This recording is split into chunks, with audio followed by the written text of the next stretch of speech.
جب ایک مومن گھر میں داخل ہوتا ہے تو اس کے لیے یہ موقع صرف آرام کا نہیں بلکہ برکت حاصل کرنے کا لمحہ ہوتا ہے۔ رسول اکرم صلی اللہ علیہ وسلم نے ہمیں چند سنتیں سکھائی ہیں جن پر عمل کر کے ہم اپنے گھروں کو سکون، رحمت اور تحفظ کی جگہ بنا سکتے ہیں۔ گھر میں داخل ہوتے ہی رحمت کے فرشتے اترنا شروع ہو جاتے ہیں۔ شرط یہ ہے کہ ہم ان 6 سنتوں کو یاد رکھیں۔ سب سے پہلی سنت یہ ہے کہ جب گھر میں داخل ہو تو اللہ کا ذکر کرتے ہوئے داخل ہو۔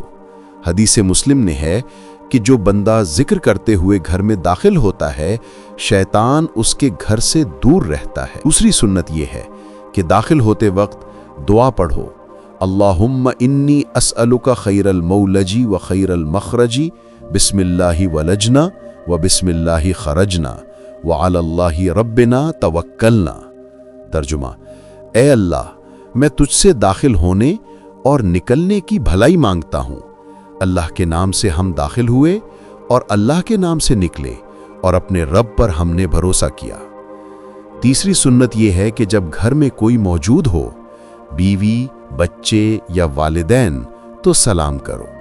یہ ایک ایسا عمل ہے جو گھر کے اندر محبت اور رحمت کو بڑھاتا ہے۔ چوتھی سنت یہ ہے کہ اگر اندیشہ ہو کہ گھر میں کوئی بے پردہ ہے تو اطلاع دے کر داخل ہونا چاہیے تاکہ کسی کو تکلیف نہ ہو۔ پانچویں سنت یہ ہے کہ گھر والوں کو اپنی آمد کا احساس دلاؤ، دروازہ کھٹکھٹاؤ یا پیروں کی آہٹ دو تاکہ وہ تمہاری آمد سے باخبر ہو جائیں۔ اور چھٹی سنت یہ ہے کہ عشاء کی نماز سے پہلے نہ سو تاکہ نماز کی جماعت فوت نہ ہو۔ یہ وقت بچوں کو دین کی باتیں سمجھانے اور خود نماز کی تیاری کرنے کا بہترین موقع ہے۔ جو بندہ ان چھوٹی چھوٹی سنتوں پر عمل کرتا ہے، اللہ تعالیٰ اس کے گھر میں سکون، رحمت اور حفاظت نازل فرماتا ہے۔